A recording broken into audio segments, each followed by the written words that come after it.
Buenos días a todas y todos, honorables miembros del Presidium, directivos, maestros, estudiantes e invitados. Bienvenidos a la Universidad Internacional y al 13º Congreso Uninterius 2020, El Mundo Digital, Aspectos Jurídicos y Políticos. Mi nombre es Cristian Abdo y soy estudiante de Ciencias Políticas y Gestión Pública. Mi nombre es María Fernanda Romero Landa y soy estudiante de la licenciatura en Derecho. Durante estos 2 días de congreso será un gusto para nosotros conducir este gran evento. Antes de dar continuidad al programa, presentaremos a los miembros del Presidium que este día nos honran con su presencia. Doctor Francisco Javier Espinosa Romero, rector de la Universidad Internacional. Muy buenos días para todos. Doctor Rodolfo Ricaño Uribe, vicerrector de la Universidad Internacional. Muy buenos días, bienvenidos. Doctor Javier Espinosa Olalde, presidente de la Federación de Universidades Particulares de Morelos. Un placer y siempre a sus órdenes. Mucho éxito. Como invitado especial, el ingeniero Carlos Olmos, nuestro primer conferencista de este día. Excelente día para todos. Un abrazo. Maestro José Adalberto Gama Arroyo, director de la Escuela de Negocios, Derecho y Ciencias Sociales.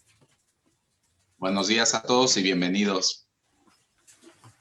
Maestro Ian Raciel Guadarrama Ángeles, director de las carreras en Derecho, Comercio Exterior, Ciencias Políticas y Gestión Pública. Muy buenos días a todos, bienvenidos. Maestra Marta Liliana del Valle Franco, directora de las carreras de Economía y Finanzas, Administración y Contaduría. Hola, buenos días, bienvenidos. Maestro Luis David Espinosa Perea, director de las carreras Mercadotecnia y Publicidad, Administración de Empresas Turísticas, Mercadotecnia y Administración y Mercadotecnia. Hola, ¿qué tal? Muy buenos días, bienvenidos y mucho éxito a todos. Maestra Laura Becerra, directora de la carrera de Administración de Negocios Internacionales. Buenos días a todos, bienvenidos.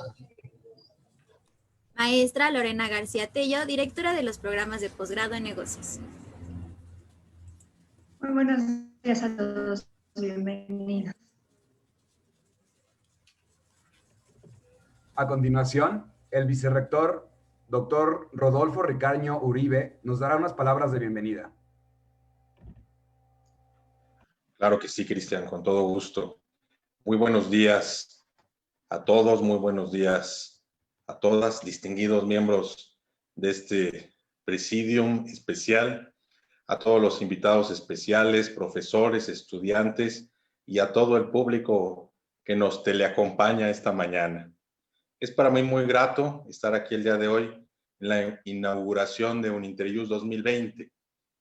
El mundo digital, aspectos jurídicos y políticos. Quiero empezar, si me lo permiten ustedes, extendiendo una muy sincera y calurosa felicitación al licenciado Ian Guadarrama Ángeles, al maestro José Gama Arroyo y a todos aquellos que han participado en la organización de este tradicional evento.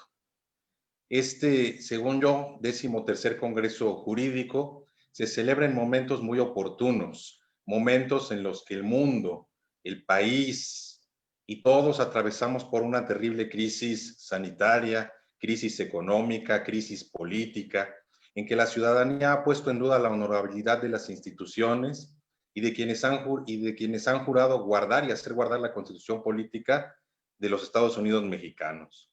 La coyuntura evidencia la necesidad de legislar en torno a los nuevos esquemas laborales, en el home office, en la economía compartida, en las redes sociales, a regular en los mercados virtuales.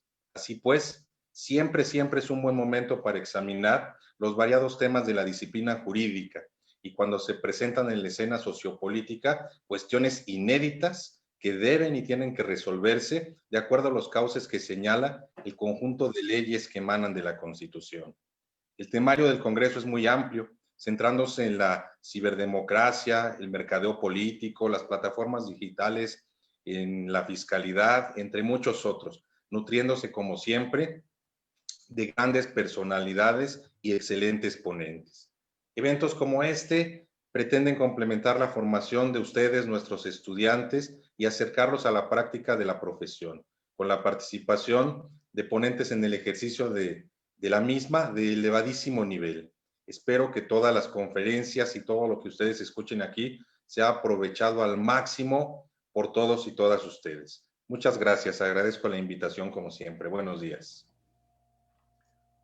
Agradecemos sus palabras, doctor. Y bueno, sin duda esta explosión digital nos ha abierto muchas puertas para conocer nuevos temas de derecho y política en el tema en cuestión. Ahora cedo el micrófono al maestro Ian Raciel Guadarrama Ángeles, director de las carreras en Derecho, Comercio Exterior, Ciencias Políticas y Gestión Pública, quien dará unas palabras alusivas al Congreso Uninterius 2020. Muchas gracias, Buffer.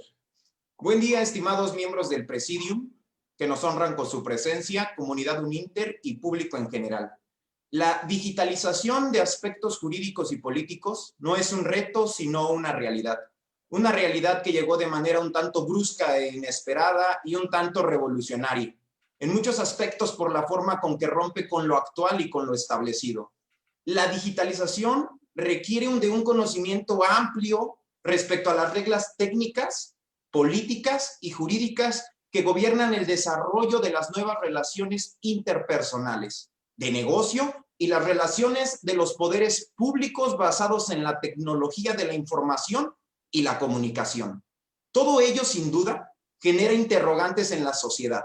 Por ejemplo, ¿qué tipo de liderazgo demandará una realidad que se articula cada vez más por consensos que se establecen en las redes sociales?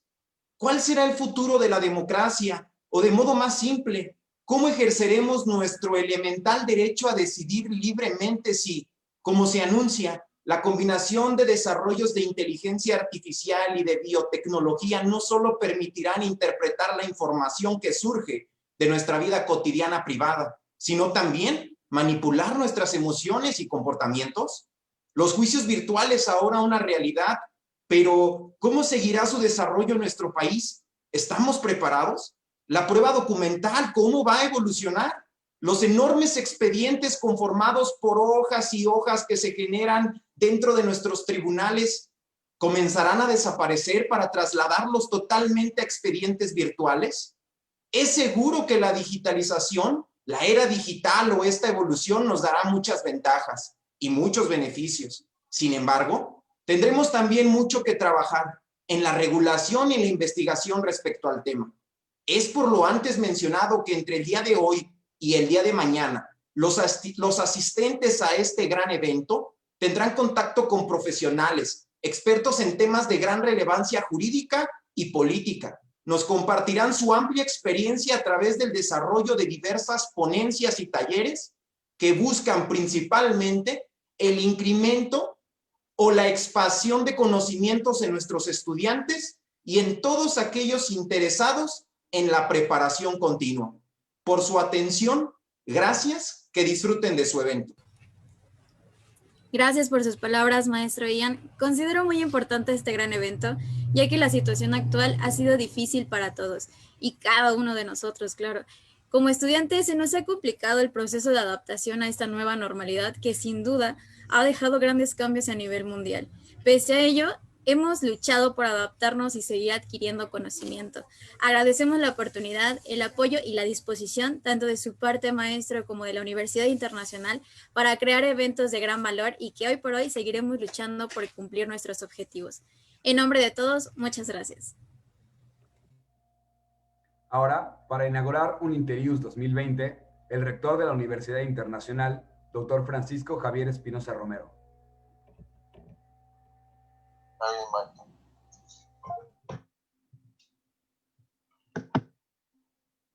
Muy buenos días para todos. Comité organizador, profesores, Ian, felicidades. Todos los estudiantes, todos los alumnos, todos los conferencistas participantes y toda la comunidad Uninter y público en general que nos acompaña. Bienvenidos a Uninterius 2020 con la temática de este año, el mundo digital, aspectos jurídicos y políticos, que no solo busca mantenerlos actualizados en su campo laboral, sino también competentes con la situación que actualmente los mantiene en este nuevo formato para realizar este Congreso. Los profesionales de vanguardia y los actores de las líneas innovadoras del pensamiento queremos y debemos compartir con el mundo la construcción de nuevos conocimientos basados en el capital moral que nos permitirá vencer los retos que nos presenta la situación global del momento. Con claridad de pensamiento, es decir, con una visión integral. Felicito de antemano a los conferencistas invitados, al equipo de organizadores y al grupo de catedráticos comprometidos con la calidad, miembros de la Escuela de Negocios, Derecho y Ciencias Sociales de la Universidad Internacional. A ustedes, estudiantes que participarán de manera activa, porque juntos caminaremos hacia la misma meta. Ánimo a todos, porque la oportunidad siempre les llegará a las personas que estén preparadas para recibirlas. Las casualidades no existen. Lo que existe son las coincidencias. Hoy, 26 de noviembre, siendo las 10 de la mañana con 53 minutos, doy por inaugurado el Congreso Uninternews 2020, el mundo digital, aspectos jurídicos y políticos. Que sea para el bien de todos. Muchas gracias. Muchas gracias, rector, por sus valiosas palabras. A continuación, despedimos a los miembros del Presidium. Muchas gracias a todos de nuevo por estar el día de hoy con nosotros. Les pedimos a los miembros del Presidium que desactiven sus cámaras y micrófonos para dar paso a nuestro primer conferencista del día.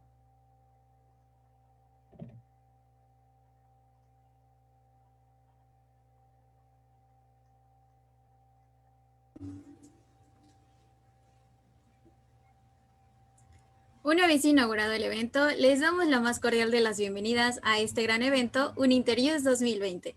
Con gran esmero y dedicación ha preparado la Universidad Internacional Uninter. Me presento. Mi nombre es María Fernanda Romero Landa, soy estudiante del tercer semestre de la licenciatura en Derecho de la Universidad Internacional Uninter, acompañada de mi compañero Cristian Alejandro Martínez Abdo, estudiante de tercer semestre de la licenciatura en Ciencias Políticas y Gestión Pública. Es un placer para nosotros ser anfitriones de este gran evento, esperando lo disfruten y puedan aprovechar todo aquel conocimiento que vamos a adquirir con cada una de las conferencias y sus respectivos ponentes. En esta delicada situación que atravesamos en estos tiempos de pandemia, nos ha sido difícil el proceso de adaptación, llevándonos a tomar medidas alternas para seguir avanzando y mejorar el modo de adquirir conocimiento. La Universidad Internacional ha brindado su completo apoyo para que este objetivo se siga cumpliendo. Importante mencionar que no solo incrementamos nuestro conocimiento, sino que brindamos nuestro apoyo dentro y fuera de nuestra institución. En este caso, apoyando a la señora Yesenia y ayudando a Santa a llegar a los hogares de aquellos niños y niñas que no han tenido esta increíble experiencia.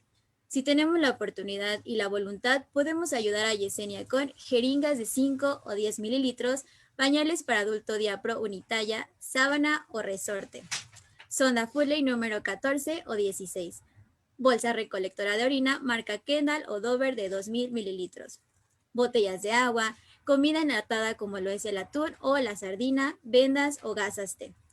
O podemos también ayudar a Santa con juguetes, el cual nuestro centro de acopio para apoyar ambas causas será el edificio 2, aula 301 de la Universidad Internacional. Sin más que añadir, comenzamos con nuestro gran evento Uninternews 2020. Para inaugurar el primer día de conferencias del Uninternews 2020, le damos la bienvenida a nuestro primer ponente, el ingeniero Carlos Meneses, que nos va a impartir la conferencia La Prueba Digital. Es importante mencionar que debemos mantener activas nuestras cámaras durante cada conferencia y en caso de tener alguna pregunta, nuestros conferencistas deben formularla por el chat de la plataforma de Zoom. El ingeniero Carlos es ingeniero en sistemas computacionales de formación. Cursó la carrera de Derecho con especialidad en informática legal. Fundador de la empresa Abogados Law & TI, bufete jurídico especialista en informática legal.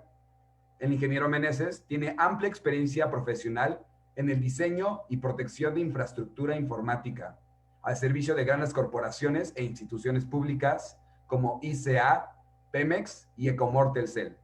Sin más preámbulo, Los dejamos con el ingeniero Carlos Meneses en la conferencia La Prueba Digital.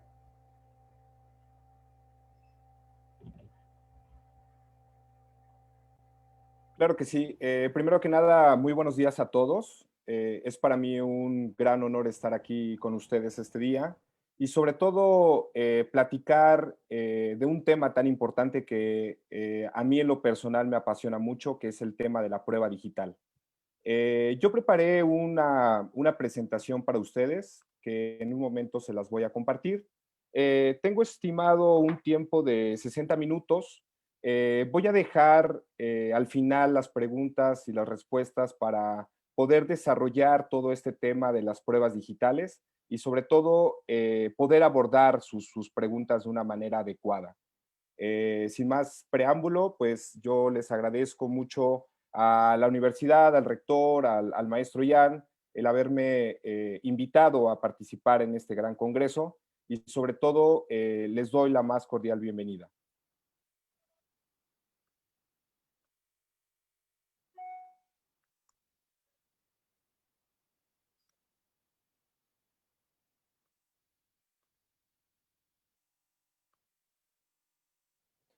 Solamente me gustaría preguntar si se ve mi pantalla, si se ve mi escritorio.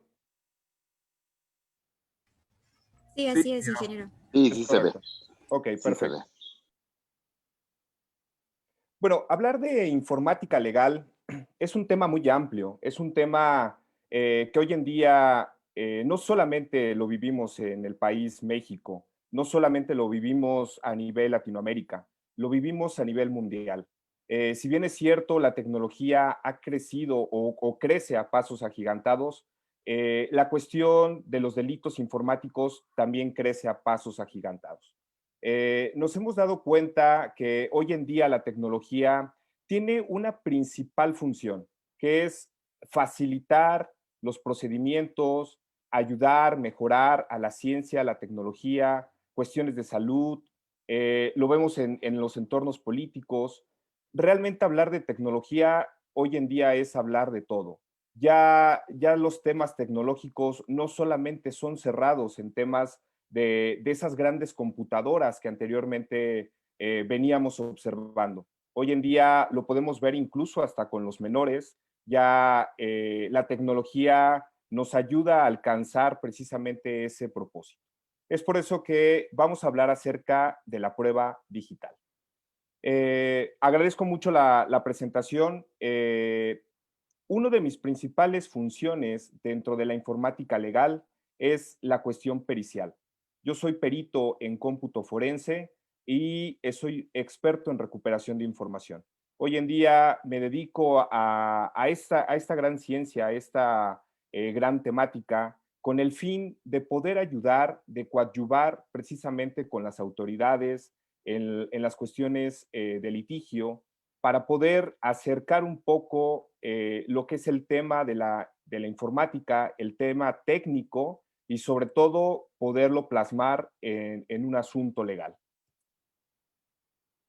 Hablar de pruebas digitales en los tiempos actuales es cada vez más común que la información que circula por Internet, incluso a través de dispositivos electrónicos. Resulta esencial para probar la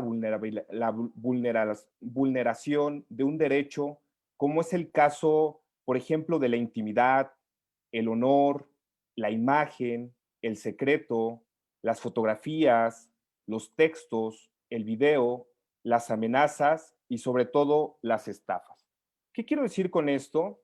Que bueno, hoy en día los temas de delitos informáticos incluso están presentes en cualquier causal jurídica.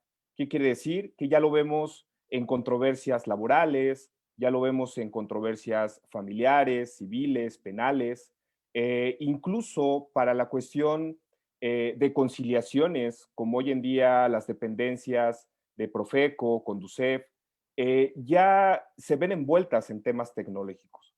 Es por eso que es importante hablar acerca de la prueba digital. Existen 4 factores dentro de una prueba digital.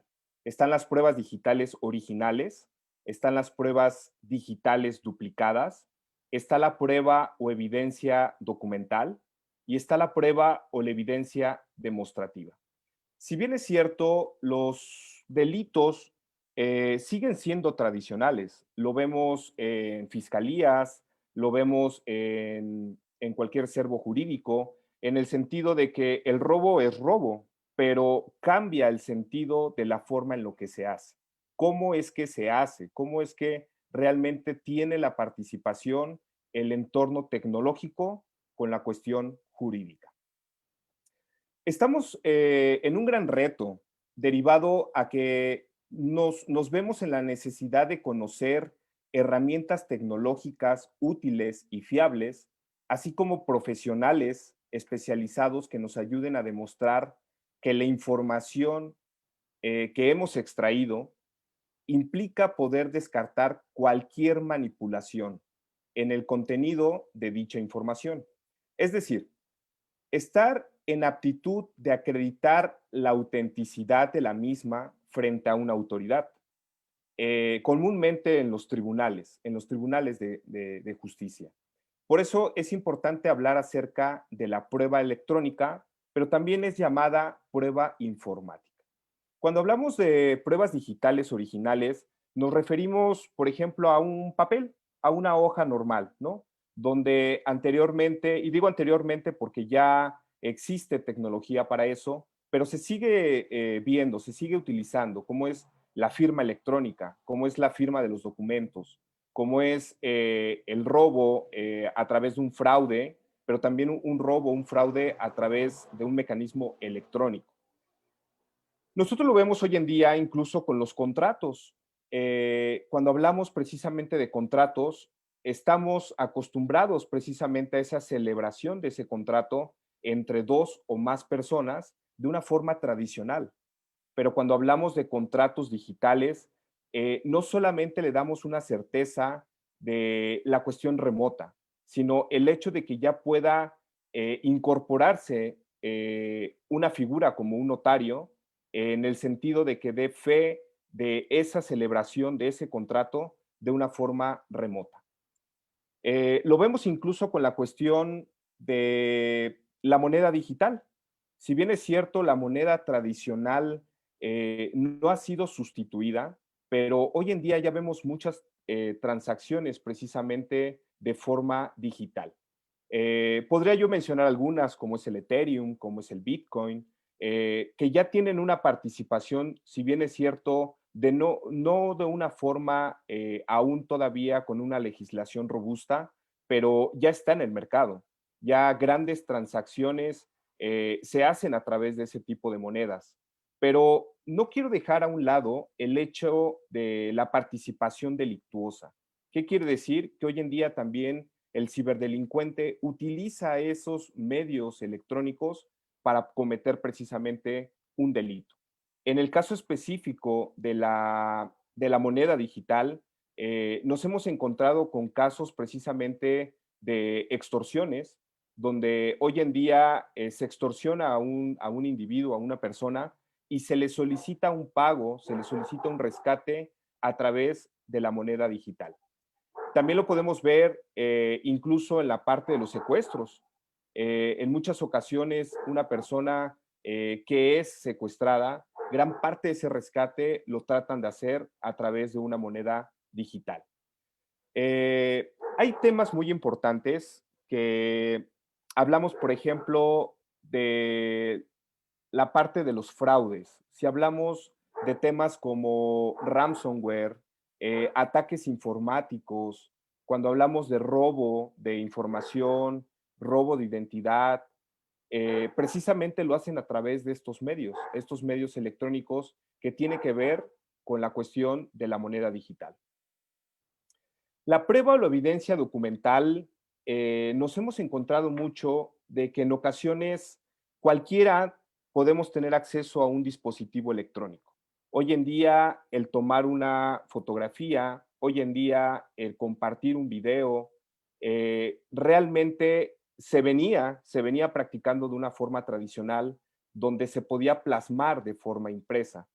Ahora la tecnología nos ha acercado tanto que nos permite compartirlo de una forma digital en tiempo directo, en tiempo real. Pero así también, precisamente, esos delitos informáticos se ven envueltos ahí. Y la prueba o la evidencia demostrativa es cómo ha ido avanzando en cuestiones legales para poder acreditar dicha prueba. ¿Qué quiere decir? Si bien es cierto, los juristas son expertos en su tema, en muchas ocasiones a la hora de presentar la prueba digital ante una autoridad competente, desafortunadamente se carece de los elementos probatorios o esos elementos o esos datos de prueba precisamente para darle una robustez a aclarar justamente esa causal, ese problema. Nosotros como peritos en materia de cómputo, en materia de informática legal, manejamos técnicas, manejamos procedimientos, manejamos incluso políticas, normas, instrumentos que nos lleva a poder robustecer esa prueba. Hablamos, por ejemplo, acerca de las copias precisamente de esas evidencias. Nosotros le llamamos copia bit a bit de la evidencia digital, que es prácticamente copiar una evidencia, su copia fiel, y poderla trasladar de un lugar a otro. Es importante tener en cuenta lo que es la verificación de la integridad. Si bien es cierto, una persona puede levantar una denuncia, puede levantar una querella, pero en muchas ocasiones se desconoce la integridad de esa prueba. En muchas ocasiones, cuando realmente se empieza a analizar esa prueba digital, desafortunadamente los dictámenes pueden ser desvirtuados. Puede ser que carezca de esa integridad como prueba digital y puede ser desechada. Hablar de un resguardo de evidencias original y copias originales habla acerca de una cadena de custodia, habla acerca de la importancia que se puede tener a la hora de tener esa evidencia. Nos ha tocado mucho ver en práctica que en muchas ocasiones el denunciante presenta una prueba, ya sea a través de una hoja impresa, a través de un dispositivo de almacenamiento externo como una USB, a través de un CD que actualmente ya casi no se ve, pero todavía hay mucha gente que lo utiliza. Desafortunadamente pierde la evidencia o la copia original. Esos metadatos que vienen pueden ser modificados o pueden ser manipulados a través de ese traslado.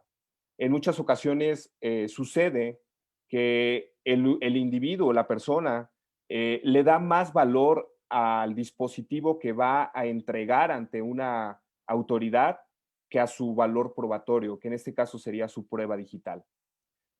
El hablar de uso de técnicas y materiales de almacenamiento adecuados es precisamente salvaguardar la información de una forma natural.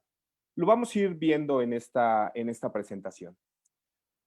Por último, bueno, el estricto control de la manipulación de la evidencia. Si bien es cierto, el contar con elementos o datos de prueba que puedan funcionar dentro de su causa, si no se cuenta con la información necesaria, muy desatinadamente se puede llegar a una conclusión. Es justo esto lo que yo mencionaba. Hablar de una cadena de custodia es precisamente identificar y recolectar esas evidencias que al final van a funcionar como pruebas o como datos de prueba. En muchas ocasiones nos hemos encontrado de que el abogado empieza su proceso, empieza su litigio, ese inicio del caso, pero desafortunadamente no asegura esas cadenas de custodia, esos elementos probatorios. Y después, cuando entramos en la etapa de pruebas, desafortunadamente se va perdiendo esa evidencia.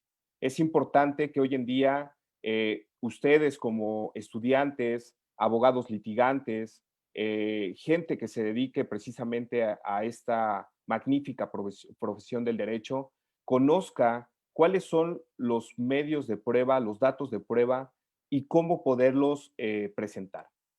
Para eso existe precisamente el análisis de esas evidencias obtenidas, redactar informes sobre los resultados, que en este caso son los dictámenes, los informes periciales y sobre todo la entrega de las evidencias 100% comprobables. Voy a citar un ejemplo acerca de los contratos digitales, los famosos smart contract. Si bien es cierto, los smart contract ya tienen una fe pública porque son a través de un notario, de una figura como un notario. En muchas ocasiones, a la hora de celebrar este tipo de contratos, se desconoce cuáles son las técnicas o cuál es la forma informática en la que realmente se utilizan estos contratos. Muchas veces a la hora de presentar precisamente esta prueba de un smart contract, definitivamente se deja a un lado las manipulaciones que puede existir en las bases de datos, las manipulaciones que puede existir a la hora de firmar, como lo que es una firma electrónica, y en otras ocasiones se puede dejar a un lado el hecho de darle autenticidad al contrato. Para eso también yo mencionaba al inicio de mi participación el tema del Bitcoin. Si bien es cierto, la tecnología hoy en día utiliza lo que es la inteligencia artificial, una de las grandes ventajas que se tiene es que ya se puede dejar registro o se deja huella de todos los movimientos que se puedan estar utilizando. Con el uso de la inteligencia artificial, va a cambiar mucho el sentido de las pruebas digitales, porque anteriormente uno de los mecanismos que se utilizaba precisamente para desvirtuar este tipo de pruebas era la destrucción de la información. La ventaja que se tiene con la inteligencia artificial es precisamente dejar esos registros, dejar esas copias, son copias de copias de copias, con la finalidad de no perder esa evidencia o no perder esa huella. Me gustaría hablar acerca del derecho y la informática.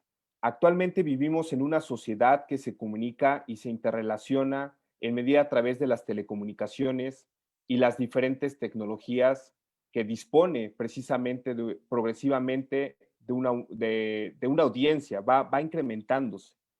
Y sobre todo que está al alcance de cualquier persona, que era lo que yo mencionaba. La relación entre el derecho e informática tiene dos líneas de investigación. En este caso, los medios normativos del uso de la informática y los desarrollos bajo el derecho de la información. ¿Dónde lo podemos ver esto? En la prueba digital. ¿Dónde lo podemos encontrar? En un delito informático. Cuando hablamos de pruebas digitales, es precisamente ese entorno donde tiene la participación la tecnología con el derecho. Hay un tema muy importante que es la ingeniería social. Hoy en día vemos controversias donde robos de identidad, suplantación de información, fraudes electrónicos, pornografía. La ingeniería social es un mundo, realmente acapara precisamente toda la cuestión del delito con las redes tecnológicas. Hablar hoy en día de extorsiones a través de mensajería directa, como puede ser una red social, como puede ser un medio de comunicación como WhatsApp, la parte de la transferencia de las imágenes o compartir lo que hoy en día también ya se le conoce como terrorismo social, precisamente entra dentro de la ingeniería social. ¿Qué participación tiene la computación forense? La computación forense utiliza técnicas forenses donde podemos evidenciar justamente esto que yo mencionaba de la prueba digital. Sus implicaciones van desde el análisis forense de un incidente de pérdida de información hasta un delito en el cual se utilicen métodos de borrados intencional. Si bien es cierto, una de las ventajas de la prueba digital no solamente es hacer ver el sentido del delito, sino es tener una evidencia de tiempo, modo y lugar. Eh, Muchas de las técnicas que se utilizan precisamente para desvirtuar este tipo de pruebas digitales es el método del borrado. Existen delitos hoy en día como es el borrado de la información, incluso está tipificado en la ley, en el Código Penal, como un delito de eliminación, pérdida y borrado de información, y ya está tipificado. En el caso de las evidencias digitales, definitivamente una de las técnicas que se utilizan es eliminarla de una forma física y lógica. Así es como la informática forense hace su aparición. Nosotros como peritos forenses, uno de nuestros principales objetivos no solamente es salvaguardar la información, sino es hacer la recuperación de esa información. Para eso utilizamos precisamente métodos y técnicas forenses. Esto viene siendo una disciplina auxiliar dentro de la justicia moderna, lo mismo como garante de la verdad alrededor de la evidencia digital que se puede aportar en un proceso.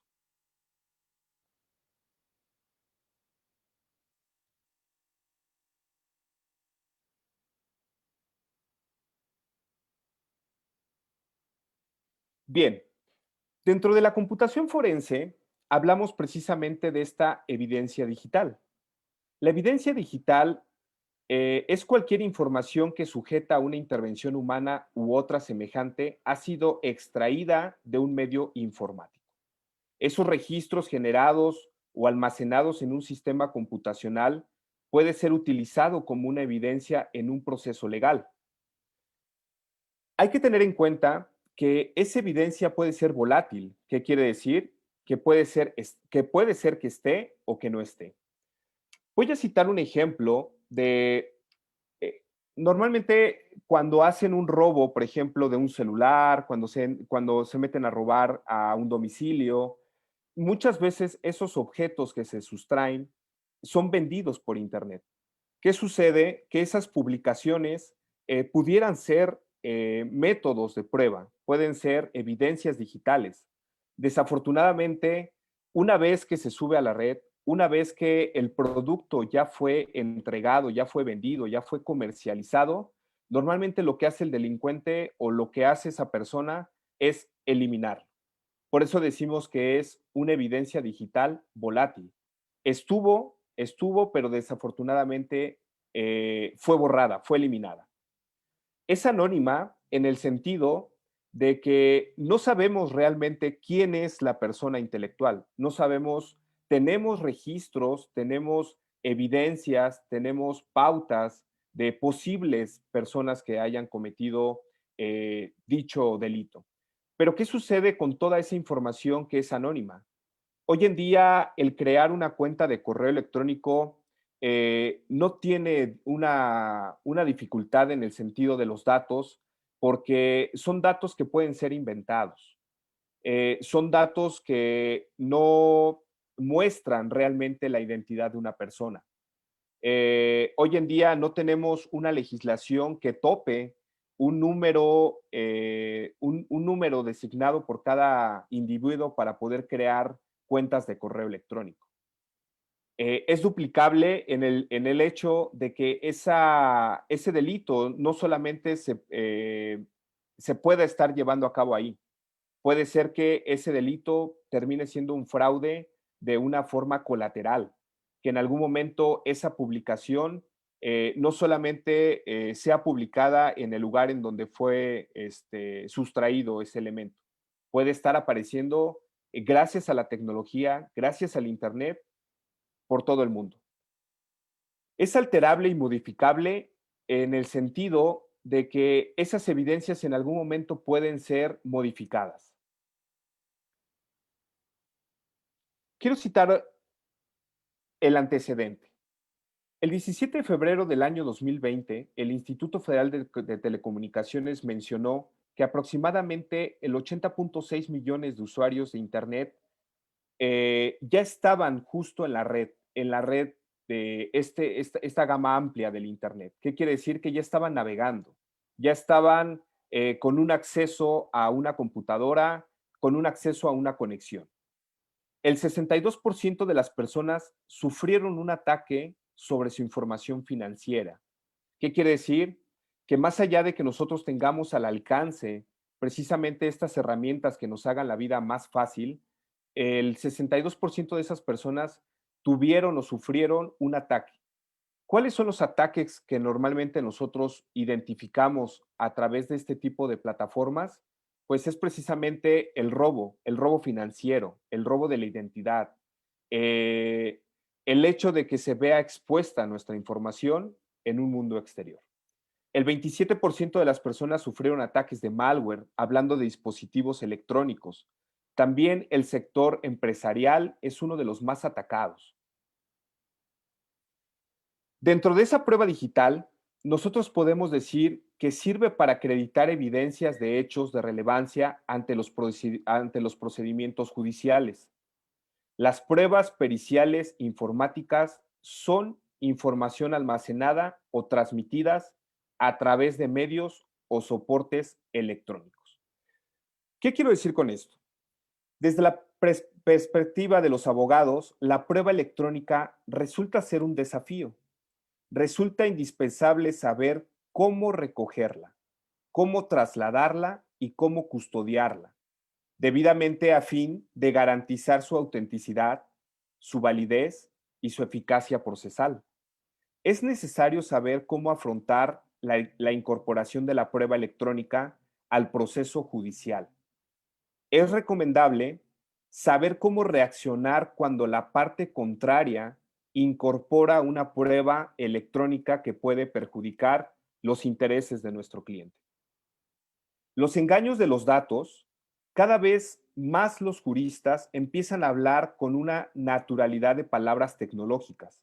Por ejemplo, el hablar de una IP.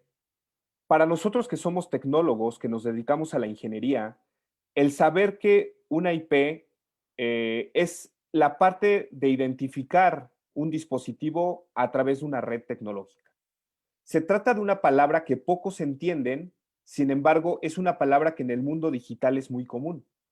Parte de un principio de redes computacionales, ese dato necesariamente no sirve para localizar un ordenador.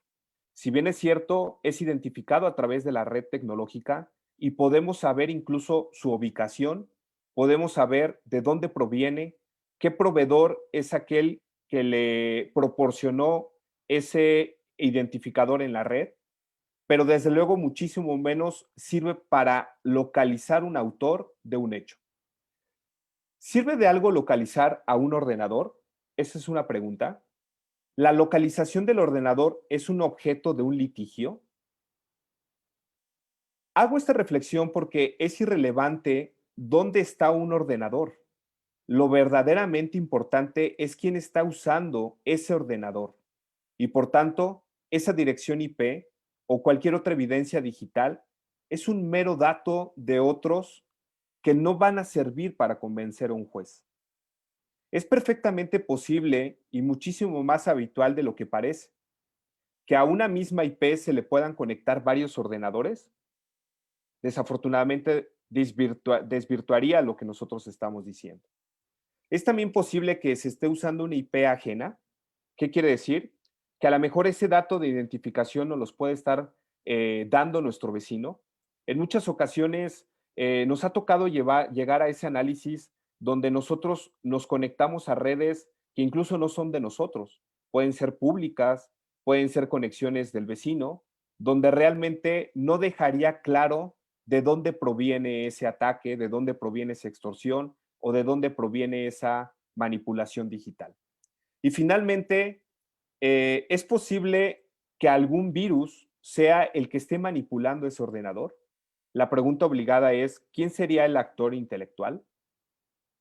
La posibilidad de manipulación de los archivos digitales mediante los que se materializa el intercambio de ideas formadas como una realidad de las cosas, del mismo modo, así funciona la prueba digital, la prueba electrónica.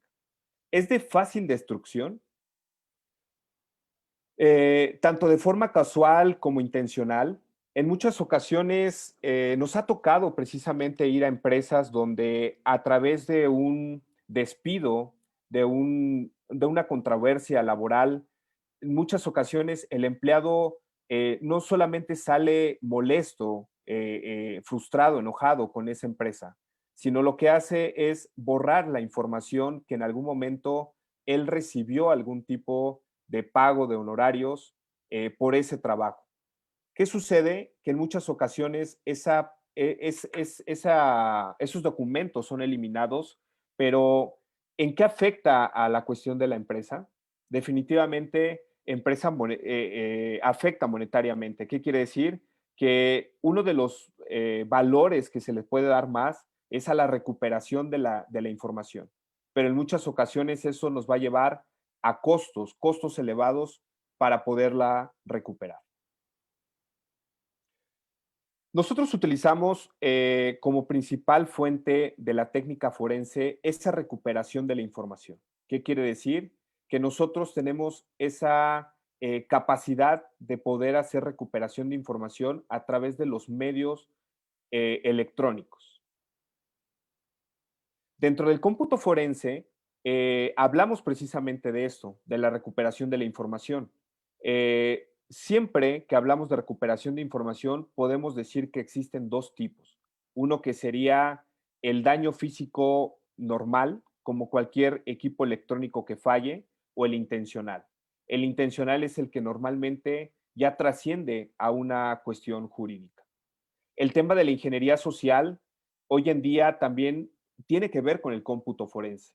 Si bien es cierto, los dispositivos electrónicos funcionan precisamente para dar ese tipo de comunicación, hoy en día como prueba digital nosotros tendríamos que descargar, extraer toda esa información que provienen de los dispositivos electrónicos con la finalidad de dar esa certeza, ese sentido de prueba. El cómputo forense también tiene que ver mucho con las aplicaciones que hoy en día se están desarrollando. Si bien es cierto, como mencionaba yo, funciona como un medio de comunicación, las aplicaciones forenses, las aplicaciones tienen otro uso. ¿Qué puede ser? A lo mejor para cometer algún tipo de ilícito. Nosotros como forenses en cómputo tendríamos que analizar precisamente esas aplicaciones para ver si no existe algún tipo de robo de información, algún tipo de geolocalización, algún tipo de aplicación que esté mandando información personal, algún tipo de aplicación que en algún momento pudiera poner en riesgo situaciones de violación a la intimidad personal, temas financieros e incluso nuestra propia integridad, que sería la parte de los mensajes. Si bien es cierto, hoy en día, una de las grandes pruebas digitales que se ofertan o se ofrecen, más bien, la palabra correcta es se ofrecen en términos jurídicos, es precisamente la recuperación de la información de las cuentas de correo. Si bien es cierto, esas cuentas de correo nos sirven precisamente para comunicarnos, hoy en día también nos sirve para compartir cualquier tipo de documento, cualquier tipo de información.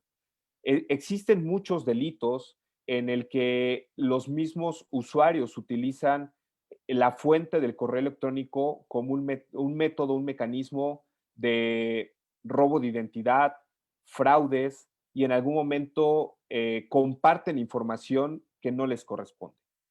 Es importante hacer mención que el cómputo forense, una de sus principales funciones es precisamente salvaguardar esa información, hacer el rastro y la localización, darle veracidad y sobre todo recuperar esa información.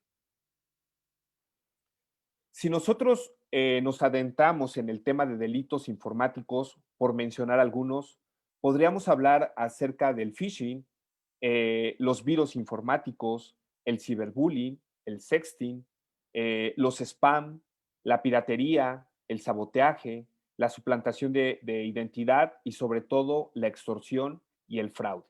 Hoy en día también otro tema importante que se ve en la prueba digital es precisamente el ciberterrorismo. ¿Qué quiere decir? Que hay personas que utilizan las redes sociales precisamente para meter ese miedo, esa zozobra que en algún momento puede aterrorizar a toda una sociedad. Dentro de los delitos informáticos como pruebas digitales, unos específicamente se dedican a la cuestión de los delitos de la privacidad. Por ejemplo, cuando nosotros hacemos compras, cuando nosotros compartimos fotografías, cuando nosotros utilizamos incluso videojuegos, cuando utilizamos técnicas de comunicación, que en este caso son los famosos chat, ¿no? Cuando exponemos precisamente la información confidencial de nuestros seres queridos, ¿no? Como familiares, como amigos, e incluso de que nosotros podamos compartir precisamente fotografías, ¿no? De nuestra escuela, de nuestras actividades deportivas, eso pone precisamente en riesgo nuestra privacidad. Un alto porcentaje de los niños y adolescentes exhiben su propio rostro como imagen de perfil. Precisamente lo hacen de una forma inocente. Para ellos realmente no existe ese dolo, ese delito. Mas, sin embargo, una de las pruebas importantes es la integridad física. Es poder darle integridad física a esa prueba digital. Un delito que viene marcando, que viene despuntando mucho en el ámbito penal es precisamente la violación a la intimidad física. Anteriormente se llamaba difamación. El hecho de que nosotros utilicemos estas técnicas digitales, esta tecnología, para hacer un daño precisamente a otra persona a través de poder divulgar secretos, divulgar imágenes que definitivamente no nos pertenecen, precisamente violenta la intimidad física. Si bien es cierto, todos los dispositivos los tenemos hoy en día ya al alcance de nuestras manos. Hoy en día los famosos dispositivos como los smartphones vienen con las características similares a un equipo de cómputo personal. ¿Qué quiere decir? Que nos permite, como ahorita, simplemente poder alcanzar, ¿no? Gente a través de videoconferencias, nos permite tomar algún tipo de diplomados, de maestrías, algún tipo de educación virtual. Nos permite el tener comunicaciones con nuestros seres queridos a través de una pantalla digital. Nos permite estar utilizando de tiempo real una cuestión financiera como sería un banco. El poder utilizar esa tecnología, esas serían las ventajas, eso sería lo óptimo. Desafortunadamente, hablar de delitos informáticos, hablar precisamente de pruebas digitales, en muchas ocasiones esa cercanía que tenemos con la tecnología nos puede llevar, primero, el hecho a caer en delitos de violación a la intimidad personal, como mencionaba, el hecho de que nuestra información se vea expuesta a través de buscadores, el hecho de que nosotros no tengamos una educación informática en temas de sitios seguros para poder compartir precisamente nuestra información, el hecho de que nosotros expongamos nuestras propias credenciales o contraseñas a través del mundo digital, el hecho de que cualquier persona pudiera utilizar precisamente esas plataformas digitales para saquearnos nuestro dinero a través de credenciales no seguras, eso es lo que realmente nosotros exponemos a través de las tecnologías de la información. Hay muchas preguntas que a mí me hacen a través de cuáles son los primeros medios que nosotros tenemos que utilizar precisamente para denunciar este tipo de ilícitos. Si bien es cierto, existe la policía cibernética, la policía cibernética es precisamente la encargada de poder monitorear todos estos hallazgos, todas estas pruebas a través de un delito. Nosotros como peritos en materia en cómputo forense precisamente es coadyuvar precisamente con la autoridad que nosotros podamos aclarar a través de mecanismos técnicos y de recuperación de información para poder solventar precisamente esa prueba digital. Los dispositivos electrónicos y dispositivos de almacenamientos que he mencionado durante esta participación son precisamente las computadoras, los teléfonos celulares, los lectores biométricos, las computadoras de grandes almacenamientos y de grandes desempeños como son los servidores, cámaras fotográficas, dispositivos de almacenamientos externos como son USBs, discos duros. Incluso ya podemos hablar acerca de almacenamientos en nube, donde en muchas ocasiones nosotros exponemos toda esa información, pero realmente no sabemos cuál es el buen uso que se le puede dar. Anteriormente, uno de los problemas que existía era que la gente que asistía a esos lugares como cibercafés, en muchas ocasiones dejaban expuesta esa información. Hoy en día, con el alcance que hemos tenido con la parte tecnológica, desafortunadamente los dispositivos guardan esas contraseñas, guardan esos registros que en algún momento pueden utilizarse para un mal uso. Dentro de la prueba pericial, nosotros es importante que aprendamos acerca de la preservación o el resguardo de la misma. ¿Dónde es que nosotros guardamos o almacenamos esas evidencias? ¿Cómo es que nosotros las adquirimos? ¿Cómo es que a través de la prueba pericial nosotros hacemos un análisis y una documentación que al final va a ser entregada a través de un informe o de un dictamen? Primero, dentro de esa preservación o resguardo, nosotros tenemos que obtener la información que se va a analizar. A través de esa adquisición, nosotros hacemos un clonado de la información, como mencionaba al inicio de la prueba auténtica, la prueba original, que en este caso sería a través de una firma digital, que nosotros le llamamos un hash o un resumen. A través de ese análisis y documentación, nosotros hablamos de la emisión de un dictamen pericial informático. Hablamos acerca de la preservación del dictamen pericial y su ratificación. Es importante darle esa valoración del dictamen hacia la autoridad competente, que en este caso es un tribunal. Quiero cerrar esta participación con casos reales. Por ejemplo, la autenticación de documentos. Un caso primero. El registro de asistencias a través de controversias laborales.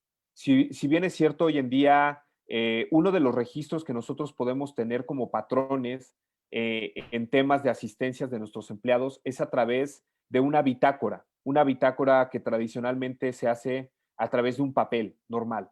Pero con este alcance de la tecnología, nosotros ya utilizamos esos mecanismos o esos dispositivos biométricos precisamente para resolvernos en el sentido de que no solamente nuestro subordinado, no solamente nuestro empleado pueda hacer algún registro, sino nosotros más bien podamos obtener informes a través de esos dispositivos. En muchas ocasiones, cuando se lleva una controversia laboral, los juristas lo que hacen es que presentan esas bitácoras en un papel tradicional. Cuando se presenta una prueba digital a través de lectores biométricos, es importante primero darle la autenticidad al valor. En este caso, al valor, al registro que se tuvo en el dispositivo electrónico. Es importante que nosotros, como peritos, podamos hacer un análisis de esa base de datos, precisamente para comprobar la autenticidad y sobre todo el cotejo entre lo tradicional y lo digital. Cuando hablamos de registros de datos personales, es importante que incluso las empresas tengan establecidas políticas de tecnologías de información con el fin de proteger la integridad de los datos personales que se adquieren. Cuando hablamos de imágenes, precisamente es salvaguardar esas imágenes de esas personas que hagan esos registros en dispositivos electrónicos para no ser divulgadas o difundidas. Cuando hablamos de controles de acceso, no solamente nos va a permitir tener una amplitud de dónde vamos a aperturar a través de una huella, a través del rostro, a través de una tarjeta electrónica, sino más bien cuáles serían los medios de seguridad que nosotros tendríamos que aplicar precisamente para esos controles de acceso. El recibir informes o reportes a través de pruebas digitales es igual, hablar acerca de la autenticidad de esos documentos y sobre todo cómo es que se van a probar. Las firmas digitales, como mencionaba en mi participación, al inicio de mi participación, es precisamente darle la autenticidad. Hoy lo vemos incluso con las facturas electrónicas. Esos códigos QR, esas cadenas electrónicas precisamente tienen que ser verificadas y autenticadas a través de plataformas seguras que puedan dar esa autenticidad, esa firmeza a esa prueba digital. Podría yo citar más ejemplos como son los comprobantes de pagos, las contraseñas que utilizamos incluso para acceder a nuestras cuentas bancarias y la parte de los monitoreos. Es muy importante autenticar esos documentos cuando utilizamos algún tipo de circuito cerrado, algún tipo de lector que guarde imágenes, que salvaguarden más bien un lugar. Hay que darle la autenticación a esos documentos. Cuando yo hablaba acerca de los correos electrónicos, es precisamente darle esa autenticidad a esa prueba digital.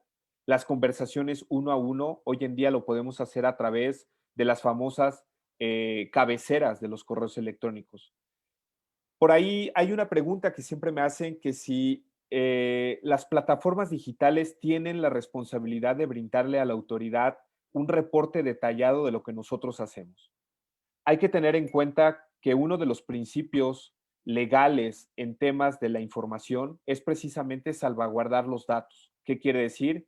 Que no siempre nosotros tenemos que esperar a que una red social como Facebook, un medio de comunicación como WhatsApp, rindan un informe donde ellos exhiban todas esas comunicaciones que nosotros podríamos tener, sino más bien es labor del abogado poder solicitarle a una autoridad competente para no violentar precisamente la divulgación de la información o los datos personales de la persona que en este caso se vaya a analizar esa prueba digital. Si hablamos de ligas de páginas o links, es precisamente verificar la autenticidad de dónde provienen esas páginas, precisamente para no caer en algún tipo de fraude, en algún tipo de estafa. Los documentos de Office o los documentos de texto que normalmente se manejan a través de cuentas de correo, que se pueden transferir a través de dispositivos electrónicos. Hoy en día hay forma de evaluar, de autenticar precisamente de dónde provienen, quiénes son los autores y cómo es que se tienen que ofertar ante un tema jurídico. Y bueno, podría yo mencionar acerca de temas de extorsión, documentos fiscales, comprobantes de pagos, contraseñas, autoformularios y documentos personales. Hoy en día, uno de los grandes retos que tenemos nosotros en el tema de la prueba digital es precisamente lo que mencionaba yo, la destrucción de la información. ¿Por qué se tendría que destruir una información digital? Primero, por la información personal que pueda contener, la privacidad que tiene esa prueba, hablando de imágenes, de videos, de documentos confidenciales, de evidencias donde en algún momento se pueda evidenciar, valga la redundancia, la prueba digital, el historial de lo que nosotros podamos consultar o que se haya visto, el historial de conversaciones donde en algún momento se dé esa relación entre una persona y otra persona. Lo que yo mencionaba, el autorrelleno, rellenado, que en este caso sería para obtener precisamente información confidencial y sobre todo videos que puedan ser almacenados, como mencionaba yo, en circuitos cerrados. Los delitos en redes sociales, hoy en día, como mencionaba, lo que es el phishing, las infidelidades, las imágenes sexuales, la pornografía, el acoso, el ciberacoso, la extorsión y el sexting, precisamente todas ellas tienen pruebas digitales. Uno de los grandes retos es cómo probarlos. Cuando hablamos precisamente de phishing, yo me he encontrado con dependencias, por ejemplo, como Conducef, como Profeco, que en muchas ocasiones son conciliatorias, pero desafortunadamente la víctima o el usuario no tiene cómo probar esa evidencia. Si bien es cierto, se les da su derecho de poderlo llevar a algún otro tipo de vía legal para ejercerlo, en muchas ocasiones nos encontramos, por ejemplo, con cuestiones bancarias donde la institución bancaria presenta bitácoras, presenta esas pruebas digitales donde se da la relación o se da el hecho de cómo se participó para poder ser víctima de un fraude. La pregunta obligada aquí es cómo el individuo o cómo en este caso el abogado tendría que probar que efectivamente su cliente no tuvo participación y que fue víctima. Precisamente eso es lo que hace la prueba pericial. Dentro de los temas familiares, en muchas ocasiones nos encontramos con un tema muy delicado que es la infidelidad. Muchas veces cuando se presentan esos mecanismos o esos datos de prueba o esos dispositivos electrónicos a través de un juez, en muchas ocasiones no se le da la certeza real. ¿Por qué? Porque normalmente la persona tiende a no entregar esos reportes, no entregar esos dispositivos.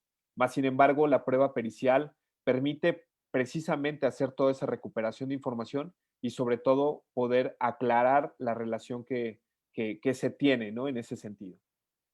Hablar de imágenes sexuales, pues hoy en día nos hemos encontrado que nuestra adolescencia, nuestros jóvenes, nuestros adolescentes, desafortunadamente, con el afán de poder hacer algún daño a una persona, empiezan a compartir precisamente imágenes sexuales, empiezan a compartir algún tipo de evidencia donde pudieran hacer un daño a través de las redes sociales. El tema de la pornografía, si bien es cierto, está al alcance de todo el mundo, pero no vemos que la legislación, no vemos que realmente las leyes prohíban a través de proveedores del servicio que no sean transmitidas. El acoso hoy en día lo vemos también. Realmente gran parte de las pruebas digitales es a través de esas redes sociales, al igual que el ciberacoso, al igual que la extorsión y al igual que el sexting. Bien, pues bueno, el tiempo nos aprieta. Me gustaría saber si existe algún tipo de pregunta, algún tipo de comentario. Claro que sí, ingeniero Carlos, le agradecemos mucho esta increíble conferencia. Pasaremos, si nos permite, a la parte de preguntas y respuestas. En este caso ya tenemos varias preguntas en nuestra transmisión en vivo. Le haremos la primera pregunta. Nos dice, mencionó el tema de Bitcoin. Mi pregunta es acerca, ¿el Bitcoin es legal en México? ¿Qué dicen las leyes mexicanas sobre las criptomonedas? Tengo entendido que son monedas completamente ajenas a las regulaciones financieras y legales del Estado y no solo en México, sino en todo el mundo. Entonces, ¿cómo funciona la seguridad para el inversionista? ¿Y existe el riesgo de invertir y perder mi dinero? Y si es así, ¿cuál es el propósito del Bitcoin? Claro que sí. Uno de los propósitos precisamente del Bitcoin es convertirse en una moneda que no sea física, que sea virtual, que en algún momento las transferencias a través de esa moneda dejen esos registros que yo hablaba. Hay una técnica que se utiliza que se llama blockchain, que es precisamente los movimientos, los traslados que tienen esas transferencias de la moneda. No está legislada en su totalidad, como menciona la pregunta, precisamente porque no viene a sustituir una moneda actual. La tecnología del blockchain precisamente tiene la finalidad no solamente en cuestiones de monedas digitales, sino hoy en día se va a utilizar incluso para cuestiones políticas. Se va a utilizar incluso para poder hacer mecanismos de votación, donde siempre deje lo que yo mencionaba, una copia, un registro para que precisamente sea auténtica. Esa es una de las finalidades precisamente del blockchain y en temas de monedas digitales no está legislada. Por eso es que gran parte de los delitos informáticos se hacen a través de este tipo de monedas. Perfecto, ingeniero Carlos. Compañero Cristian, ¿tenemos alguna otra pregunta en Facebook Live? Claro que sí. Anteriormente mencionó, gracias compañera Mafer, anteriormente mencionó acerca de los medios de prueba y que hay maneras de recuperarlos. El compañero Hans nos pregunta, supongamos que se encontró al sujeto activo con su ordenador y en él se encuentran los documentos probatorios del delito. Sin embargo, el sujeto activo fue precavido y congeló los discos duros previo a su aprehensión. ¿Qué se puede hacer sin realizar una clonación o sin utilizar Acronis? ¿Será plausible crear una puerta trasera? Si es así, ¿sería una violación del derecho de la privacidad? Gracias, ingeniero. Sí, una de las ventajas que se tiene en el entorno jurídico es precisamente solicitarle, en este caso a una autoridad competente, que sea la encargada de proveer justamente esa evidencia. Ese dato de prueba, cuando viene a través de esa autoridad, definitivamente no caemos en violación. Si bien es cierto, uno de los mecanismos que nosotros utilizamos como recuperación de información es a través de ese almacenamiento. ¿Qué quiere decir? Para empezar, nosotros no utilizamos sistemas operativos para hacer la extracción de la información, sino más bien utilizamos técnicas y herramientas, que en este caso es hardware forense. ¿Para qué? Para precisamente evitar que exista algún tipo de modificación o algún tipo de darle, o sea, precisamente exponer la prueba, ¿no? O sea, realmente nosotros no utilizamos algún tipo de software comercial para que en algún momento la parte pudiera decir que existe algún tipo de violación o algún tipo de modificación del documento.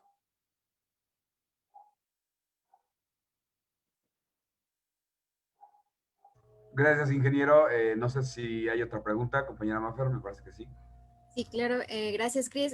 Sí tenemos otra pregunta. El alumno Axel nos pregunta, ¿cree que el uso de esta disciplina será fundamental de cara al futuro en el tema de comercio electrónico?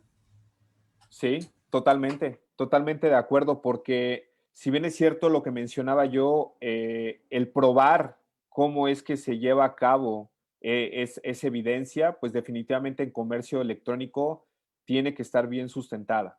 Hoy en día, gran parte de lo que estamos viviendo con temas pandémicos, gran parte de todo este acercamiento digital definitivamente nos lleva al comercio electrónico y la prueba digital tiene que ser una de ellas. Perfecto, muchas gracias. Compañero Cristian, ¿alguna otra pregunta? Así es, por vía Facebook, el alumno Axel nos pregunta, ¿cree que el uso de esta disciplina será fundamental de cara al futuro en tema de comercio electrónico? Esa es la que ya nos Sí, acaba de contestar nuestro... Oh, lo siento. Vale, aquí tenemos la otra. La compañera Erika Nieto hablaba sobre los diferentes tipos de delitos cibernéticos, pero ¿por qué en México quizás no se le toma la importancia con la que se debería atender dichas conductas? Uno de los problemas principales que a lo largo de este tiempo que me llevo dedicándome precisamente a los delitos informáticos es que no existe la cultura de la denuncia. Si bien es cierto, como mencionaba yo, en muchas ocasiones cuando se denuncia o se presenta una querella de un delito informático, en muchas ocasiones en la fiscalía lo que hace el usuario es que no da esa cadena de custodia. O sea, ¿qué quiere decir? Que le da más importancia al valor económico de su dispositivo que a la prueba digital. En muchas ocasiones por eso es que realmente no existe esa cultura. Pero en países precisamente como Estados Unidos, países europeos, es uno de los principales elementos probatorios. Gracias, ingeniero. Tenemos unas cuantas preguntas más, Mafer. Sí, así es. Nuestro compañero Jesús Elizalde nos hace la siguiente pregunta. ¿Qué facultades tiene el Ministerio Público para investigar delitos cibernéticos en plataformas digitales o redes sociales? ¿El MP puede acceder directamente a una cuenta privada previa a una orden judicial para recabar las preguntas suficientes del delito?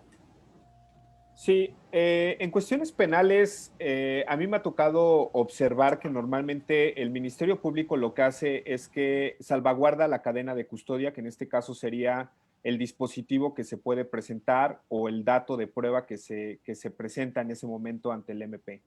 En muchas ocasiones, dependiendo mucho el delito, es cuando hacen partícipe, en este caso, a la FGR, que anteriormente era la PGR, para llevar delitos específicos en temas de informática. Pero el Ministerio Público pues está facultado para poder solicitar ese dato de prueba. Aquí lo importante es que un perito en materia precisamente lleve todo ese procedimiento para que, era lo que mencionaba yo en la plática, no sea modificada y se conserve la prueba digital. Vale. Perfecto, muchas gracias. Tenemos otra pregunta. En este caso, la alumna Stephanie Dorantes nos hace la pregunta de ¿el acoso por medio de correos electrónicos sirve como prueba y cómo se puede identificar? Sí, normalmente lo que se hace en ese tipo de controversias es primero salvaguardar la autenticidad del dato, que en este caso sería de dónde proviene. Si una persona es acosada en redes sociales, primero hay que aportar precisamente, en este caso, la cuenta de dónde está recibiendo. Hay que identificar, hubo una parte que yo mencionaba que la prueba puede ser volátil. Hay que tener mucho cuidado porque en muchas ocasiones esa prueba puede desaparecer. Y de aquí a que en ese momento se trate de hacer una investigación, puede ser que ya no se tenga la evidencia. Entonces, siempre hay que tener precisamente cuáles son los elementos que tiene esa prueba, que en este caso sería quién nos está acosando. Si es un perfil falso, pues anotar precisamente con capturas de pantalla, algo que puedas evidenciar precisamente para darle el valor probatorio. Perfecto, muchas gracias, ingeniero. Me parece que tenemos otra pregunta, compañero Cristian. Así es, la siguiente es, ¿cómo ha impactado la ley Olimpia a todos estos procesos que los peritos informáticos realizan? Sí, una de las ventajas precisamente de esa ley es salvaguardar la integridad personal. Yo mencionaba que incluso está tipificado en el Código Penal la parte de la violación a la integridad personal. Aquí lo importante sería lo mismo. Hay que darle valor probatorio a esa prueba digital. ¿Qué quiere decir? Que en este caso, ellos como expertos en la materia del derecho puedan recaudar todos esos elementos de prueba para poderlo llevar a una instancia, a una autoridad competente. Muchas gracias, ingeniero. Tenemos unas cuantas preguntas más. Sí, es correcto. Tenemos la siguiente pregunta de parte de la estudiante Juliana. Nos dice, ¿las cámaras de video grabación de la ciudad tienen algún tiempo de expiración y de ser así se pueden recuperar? Sí, hablar de temas de recuperación de videos es un tema muy, muy complejo. ¿Por qué? Porque normalmente lo que hacen los dispositivos electrónicos, los famosos DVR, que es el medio en el cual se guarda la información, o sea, es el que se utiliza para guardar esa información, tienen un tiempo que va destinado en cuanto al almacenamiento. ¿Qué quiere decir?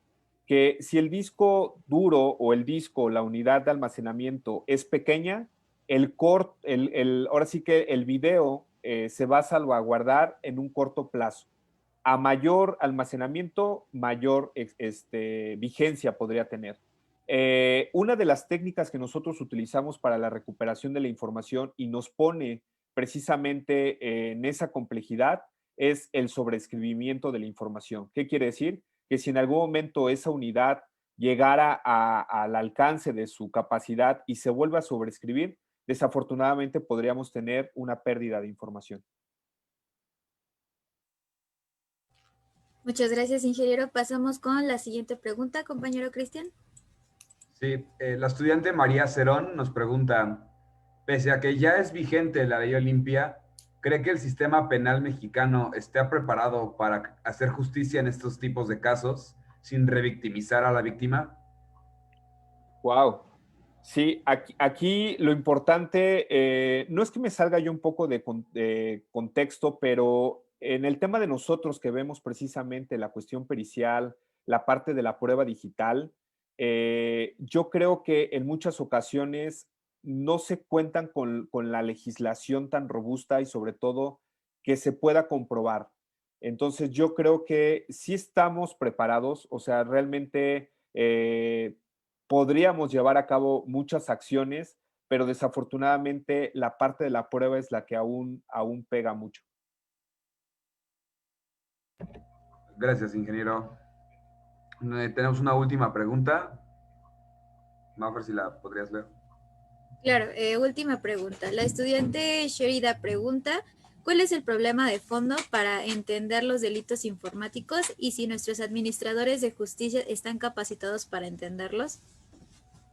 Sí, una de las ventajas aquí es que ya se cuenta precisamente con policía cibernética, ya hay mucha gente especializada en temas de delitos informáticos, precisamente abogados, que me ha tocado ver que realmente ya se meten a la cuestión tecnológica, pero sobre todo yo considero que no hay que dejar a un lado la prueba, insisto, la prueba digital es la que realmente va a ser el instrumento para poder llevar a cabo una buena acción.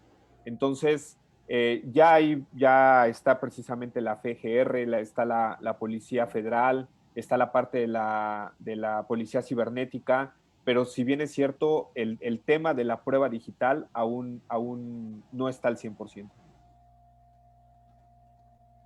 Vale. Muchas gracias, ingeniero. Tenemos bastantes preguntas todavía, pero por cuestiones de tiempo no vamos a poder realizarlas.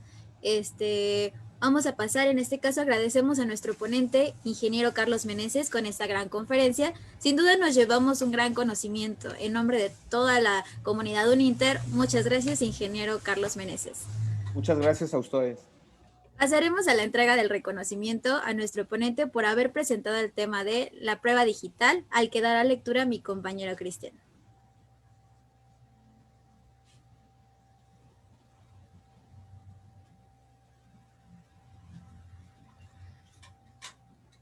La Universidad Internacional Uninter entrega el presente reconocimiento al ingeniero Carlos Meneses por su participación en Uninterius 2020 con la ponencia La prueba digital. El Uninterius 2020 es organizado por la Escuela de Negocios, Derecho y Ciencias Sociales de la Universidad Internacional, del día 26 y 27 de noviembre del presente año 2020. Muchas gracias, ingeniero Carlos. Muchas gracias a ustedes.